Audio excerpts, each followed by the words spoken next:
Should you invest in India's largest office REIT IPO, Knowledge Realty Trust or KRT REIT, sponsored by Blackstone and Satva Group, opening for subscription on 5th August 2025? Now, is KRT REIT worth your money? After all, earning rental income in the form of dividends from landmark office buildings like ONE BKC, One World Center in Mumbai, Knowledge City and Knowledge Park in Hyderabad and Bengaluru seems like a mouth-watering opportunity. But is it really? What are the returns you can expect? Let's decode on Let's Get Real. Now, for those of you who have never invested in a REIT or a real estate investment trust, here's a short explainer. And for those of you who already know what REITs are, treat this as a quick refresher. Now, REITs or real estate investment trusts let you invest in commercial properties like offices and malls without buying them directly. Honestly, investors like you and I can't even afford that. In a REIT, you will also earn regular income through dividends from rent collected and gain from rising unit or share price. So, it's somewhat like debt and somewhat like equity. Now, REITs in India are regulated by SEBI, making them easy to buy, sell, and track like any stocks. Currently, there are three office REITs listed on both NSE and BSE: Embassy Office Parks, Mindspace Business Parks, and Brookfield India REIT. Now, with a REIT, you can own a piece of India's best office buildings, enjoy steady dividend income, and ride the wave of commercial real estate growth. But, and here's the big but, not all REITs are equal. And even though all three listed office REITs own India's top grade A office assets in some of the key gateway cities of India like Mumbai, Bengaluru, Delhi NCR, returns have since their listing have been quite varied. In fact, they vary from as low as 8% to as decent as 13.5, 14%. So, just like stocks, REITs demand an entry at a fair valuation. You cannot get into them at any price or any time. Now, let's get to understanding what's on offer by Knowledge Realty Trust or KRT REIT. The IPO opens next week on Tuesday, 5th August and will close on Thursday, August 7th. The price band set for KRT REIT IPO is 95 to 100 rupees. Lot size is 150. Now, as a retail investor, you can invest as little as 15,000 rupees going up to 2 lakh rupees. If you're an HNI, you can invest 10 lakh rupees and above. The IPO intends to raise a total of 6,200 crore rupees, out of which 1,400 crore rupees has been raised through pre-IPO round. What is in it for retail investors? Well, 900 crore rupees has been kept aside on offer for retail investor. Knowledge Realty Trust REIT is being positioned as the largest office REIT in India by gross asset value, which is around 62,000 crore rupees, and net operating income, which in FY25 was around 3,432 crore rupees. It's also the most geographically diversified REIT, owning 29 assets across 6 cities. And a majority of these are located in Mumbai, Bengaluru, and Hyderabad, almost 95%. And they have Fortune 500 clients like Amazon, Apple, Google, Cisco, Goldman Sachs, with a very healthy 91% occupancy. Joining me for a deep dive into the KRT REIT IPO are Ashish Mohta. He's a senior MD real estate, Blackstone. We also have with us Vijay Agarwal, MD Satva Group, and Shirish Kodbole, CEO of KRT REIT. Gentlemen, thank you so much for joining me. Now, Ashish, I'm going to start with you. Undoubtedly, the portfolio looks really commendable, but give me the finer details. Why is it different from other listed REITs? Because all of them claim that they have the best grade A portfolio. So thanks, Manisha, for having me on the show. You mentioned a bunch of the highlights, but I would say, a few things that sort of distinguish KRT from the rest: highest occupancy amongst all REITs, highest NOI, highest GAV for all assets. I think if you look at the portfolio diversity, we have 96% concentration amongst the three best office markets in India, across Mumbai, Bangalore, and Hyderabad. Today, what we're seeing in the office market, Manisha, is that there is a strong growth in the global captives, which is represented by the portfolio that we have in Bangalore and Hyderabad. And at the same point of time, the domestic economy is spurring a large amount of absorption in front office markets in Mumbai, which also comprise a large part of our portfolio. So together, between the front office and global captives, we capture a lot of the demand trends that we are seeing across the commercial office market. So that's the other thing I would say. The third thing I would say across the portfolio is, when you look at the in place rents today, given that rents are signed between 5 and 10 years earlier, and the rental growth that we've seen in some of these target markets, we have almost a 20% mark to market that's there in the REIT today, which basically means that as these leases sort of expire, you have the ability to get that rental upside, which is almost 20 odd percent in our portfolio. So I would say those are the big differentiators in terms of how we sort of think about KRT in respect of other REITs. All right. I think Mindspace is also crossed 91%, but 91% is healthy. I remember the time that we spoke during Embassy Office Park REITs, and occupancy used to be 95%. I'm just so glad Right. it's crossed 90%. All right. My next question, because you've already mentioned NOI, you've already said mark to market potential of 23%. So, Shirish, let me bring you in here. Now, how much of these gains will be passed on to the investor? And the reason I ask, now we are into the fourth office REIT, let me say. I look at the compounded NOI growth of the listed REITs from their IPO to last quarter. It ranges from 8 to 10%. And then I look at the compounded distribution growth of dividend, and it's only 2 to 3%. Is it going to be different with KRT REIT? Why is there this disparity in what is passed on to the investor? Well, first of all, thank you, Manisha. As Ashish pointed out, thank you for having us all. We are going to distribute 100% of our cash flow, right? So I don't think there's a question of not distributing it when it's available. There have been, whether it's COVID, whether it's SEZ requirements, as you look in the past, there have been, I guess, non-controllable issues which may have had an effect on some of the growth rates. But as we sit today for Knowledge Realty Trust, and as we look forward, we are very comfortable and confident of where we are and what our projections are. And our projections are for 13% each year compounded annual growth, right? And we're very, very happy and comfortable with it because a lot of it, almost 60% of it, is actually coming from signed up, sort of existing transactions. So we are very comfortable that the 13% will be delivered. And with a 7.2% yield going in, adding further to that 13% on top, we're very confident that the 7.2 will go up to 7.7, 8.2, and so on in the future years. So we're quite confident of the growth, and we are happy that we are in a position looking at the markets with a lot of tailwind behind us right now. So, dividend yield, you're saying is going to be 7.1 going up to 7.8. If you're going to pass through the net operating income, I mean, if I'm just doing a very simple math, then I think the investors should look at 15% plus returns. Ashish Mota, you want to come in here? Yeah, no, you're right, Manisha. This is, that's what, we think that this REIT delivers in terms of absolute returns over time.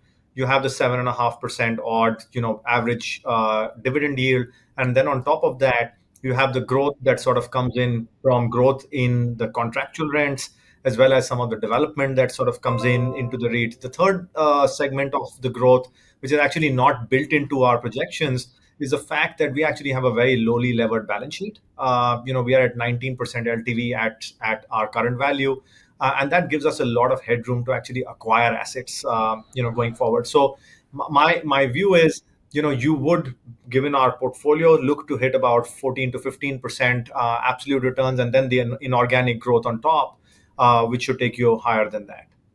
Okay, you've opened the question and on acquiring assets, and you've said you will acquire it on from the open markets. So, Mr. Agarwal, let me come to you. How many of your assets, or what percentage of your assets have you moved into the REIT? About 50% or so? Around 50% of the assets is moved to the All right. So, and you have a ROFO on four assets, the right the of first.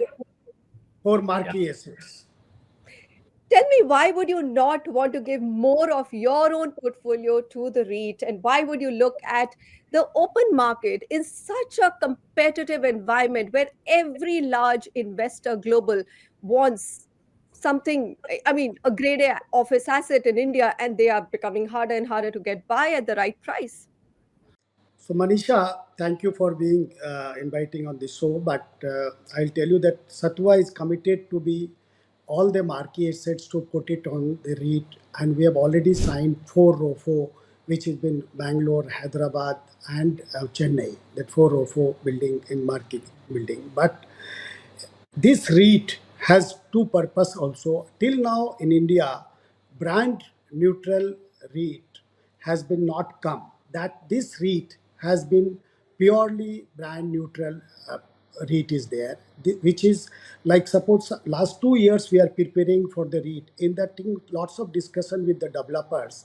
The developers is been some HNIs has built 2 million square feet, but they don't know how to exit, how to be convert this into the unit which is the tax efficient units and some cash flow. This REIT will allow us to be the developers of the residential focus, but 2-3 million they want to do the commercial building also to be leveraged from to be de-lock from this REIT. And apart from that, there's some HNIs who build the building, but they don't know how to be get out from the things to be give it on the REIT and then be swapped with the units and the cash flow.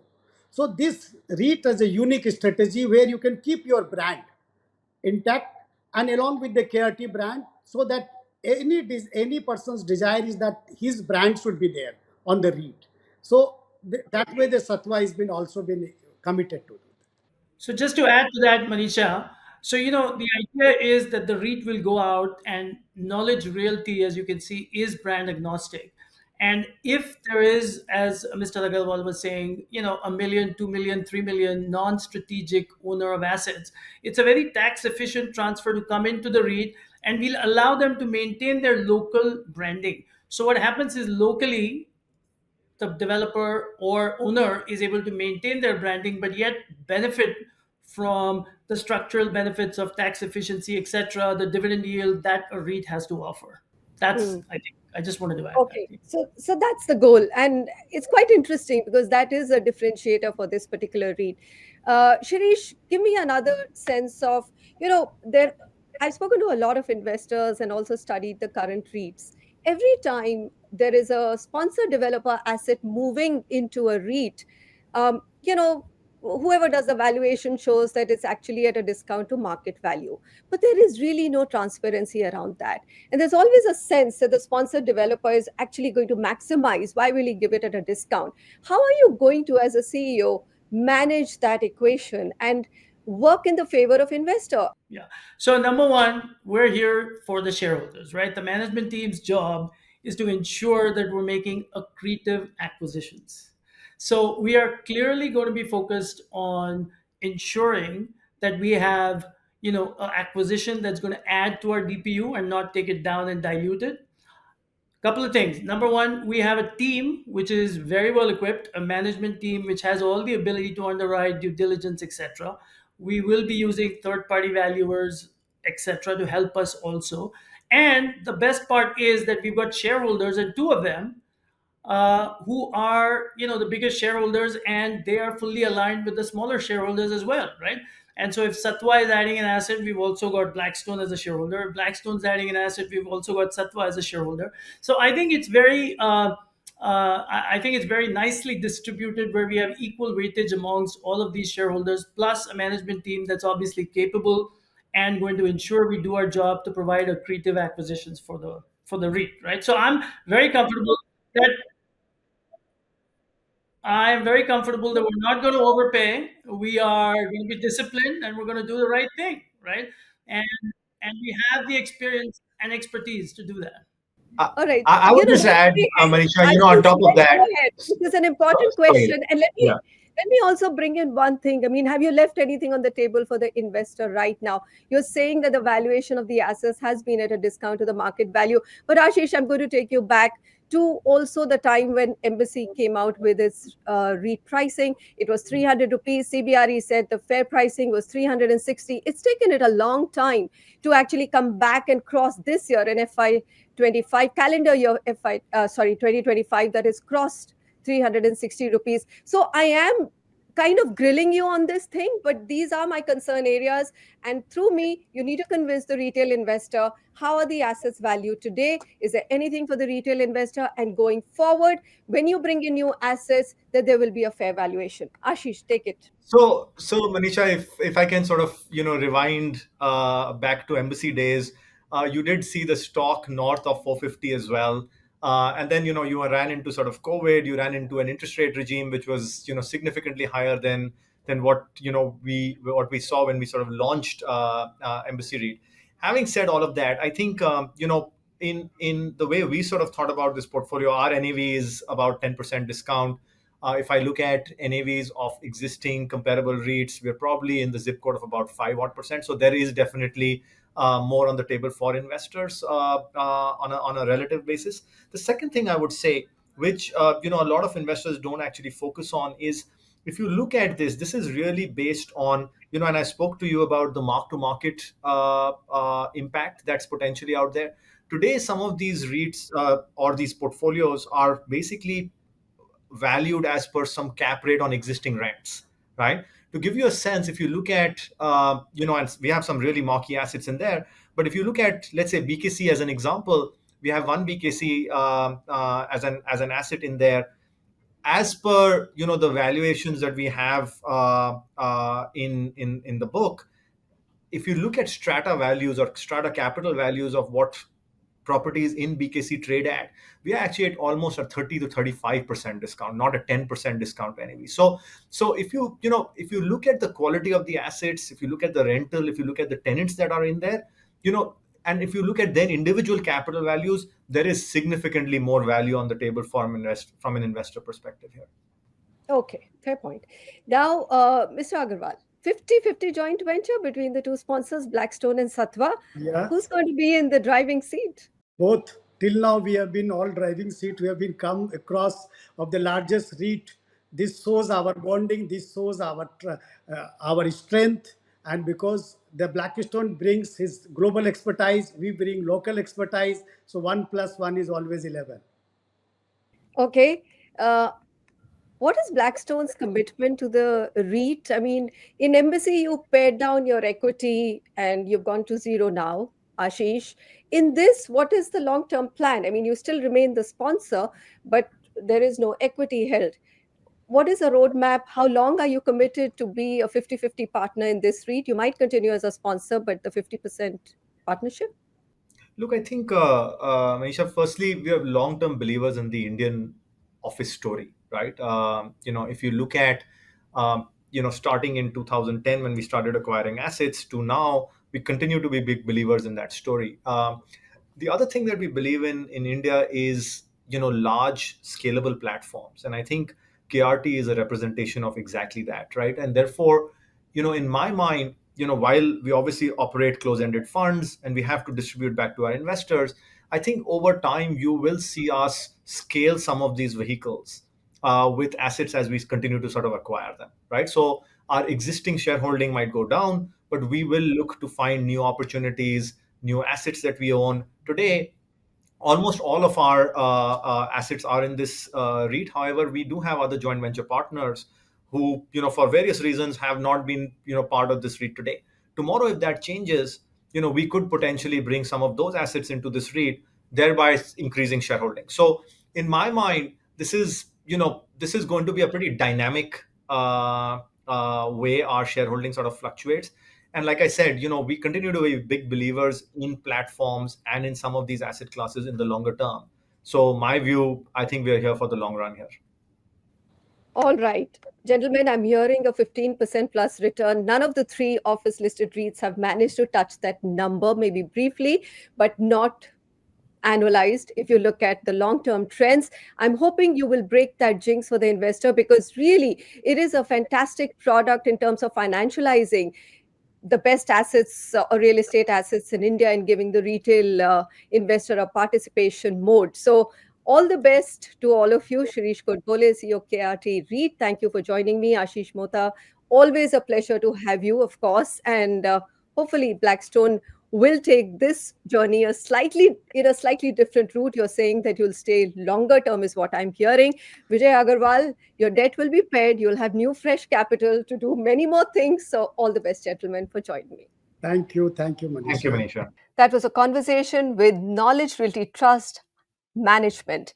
And of course, the IPO for all of you is opening on 5th August and closing on 7th August. Also, remember that the India office real estate is closely related to India's GCC, or Global Captive Center story. India is now called the GCC capital of the world with 58% share in global outsourcing. And it has evolved actually from just being a back end support to now high value core business functions, which includes AI, research and design, robotics, and digital solutions. If you go back in FY10, there were about 700 global captive centers in India. In 2024, they've grown to 1700. So that's a big number and is expected to grow more. Now, industry estimates say that India offers up to 80% cost savings for global occupiers. And two things that are working for India is its vast population of English speaking STEM, or technically qualified young workforce. And look at the rent advantage for grade A offices. In Bengaluru, Hyderabad, Mumbai, rents range from $1 to $2 to $3 per month per square feet, vis-a-vis $7 to $9 in London and $10 to $14 in Midtown of New York. So that's a huge advantage that we are talking about, and that's why there is excitement around the office story. Okay, we conclude that.